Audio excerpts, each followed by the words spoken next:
عباد الله، وفي لفتة أخيرة عن الشام رواها ابن رجب رحمه الله قال: كان عمر بن الخطاب رضي الله عنه إذا حضر الشتاء تعاهدهم وكتب لهم بالوصية: إن الشتاء قد حضر وهو عدو، فتأهبوا له أهبته من الصوف والخفاف والجوارب، واتخذوا الصوف شعارا ودثارا، فإن البرد عدو سريع دخوله بعيد خروجه.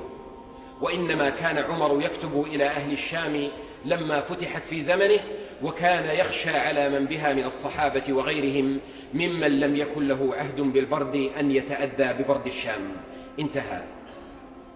لقد استشعر عمر الفاروق عداوة البرد لمن هم في الشام في ذلك الحين مع أمنهم ورغد عيشهم، واليوم وقد رحل الأمن عن تلك الديار وخربت البيوت واستبدلت الدور بالخرق والخيام التي لا تقي زمهريرا ولا تظل من مطر، وتكالبت على أهل الشام حروب وتشريد وبرد وجوع وحصار، وخذلهم الكثير فلم يسعوا لحفظ دمائهم وكفكفة دموعهم، ولم يحسنوا دفع عدوهم الذي بغى عليهم.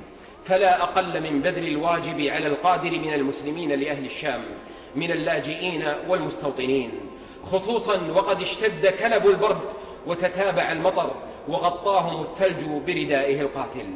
فلا أقل على المسلمين من تكفير خذلانهم لإخوانهم ببذل كساء وغذاء يدفع عنهم غائلة الجوع والبرد.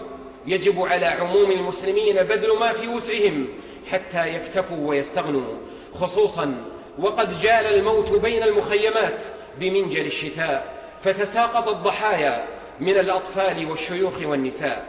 ليس من المروءة والدين أن يتفقد أحدنا أطفاله قبل نومهم، وقد وفر لهم المدافئ والأغطية وباتوا في دورهم آمنين، وله سعة من مال وإخوة له هناك، تتقعقع أرواح أطفالهم بين أيديهم وتزهق نفوسهم، ولا يملكون إلا ذريف الدمع وحشرجة العبرات يشيعون بها هذه المأساة ويختمون بها الفصل الحزين من حياة الطفل القصيرة. كونوا مع إخوانكم كان الله لكم ولهم، وابذلوا ما تدفعون به عنكم وعنهم البلاء. اللهم الطف بإخواننا فإنك أعلم بحالهم وأرأف. اللهم الطف بإخواننا فإنك أعلم بحالهم وأرأف.